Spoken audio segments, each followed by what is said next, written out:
जीजा जी साली के बुझिया ना जाली ना साली जी ना तू जाली ना एकदम बवाली लागत तारू। आई समियाना के चुप जाई ढूंढिए में घोप तब कही ह कि केहू तक कुछ कहत रहे का सुलेशन सही कह रहे हैं ना। असली ना तसली के खाए दे हम छाली अपना तसली के छाली नु ना खाए देबू नहीं तो कौनो बात ना हम छाली बने से पहले ही तार दूध पी जाइब ना तो रसमलाई चाट जाइब। अरे चाचा एमे हंसे वाला कौन बात बा कहे के मतलब बा जब दूध गरम रही तबे न छाली बनी।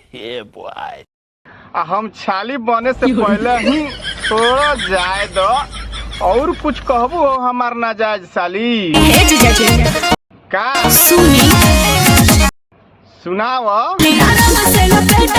क्या बोला तूने?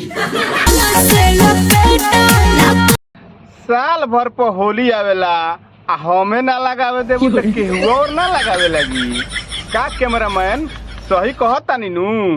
कभी बुलाओ होली में अपने मेहररुआ के भी नहीं अब ना बोलेबे तो रखले रह 6 लड़का के मतारी बा तो ई हाल बा आ कहीं नया नौहर रहत तो का हाल होइत। लगाओ दोसर का बात कर तारू जब गैरेजवे ना रंग देबू तो कौन फायदा। खाली मोबाइल रिचार्ज आ शॉपिंग करावे खातिर जीजा साली के रिश्ता बनौले बाड़ू का। Good question. देखा हो हमार नाजायज साली हमार ई मानल ह कि गैरेज के समय समय पर रंगाई पोताई होत रहे के चाहिए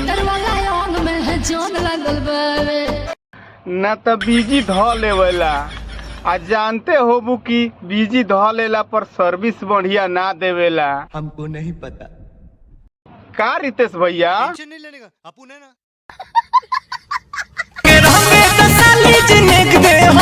देख पहले कितना बेचैनी में बाड़न जब इनकर ई हाल बा तो हमनी के कौन हाल होई। तोहर जोबन धरे के दुगो बेग दे हम।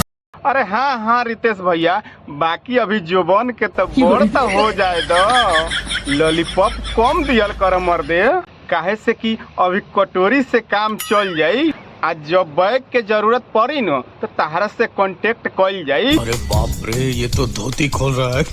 बाकी अबे धीरज रख मर दे मेहरारुए पर। तो अब तोहनी लोग के का लागता भाई लोग नीचे जाके कमेंट में बताओ। मिलत तानी अगला वीडियो में लेकिन जाए से पहले लाइक शेयर सब्सक्राइब कर ली लोग। बाय बाय टेक केयर जय हिंद।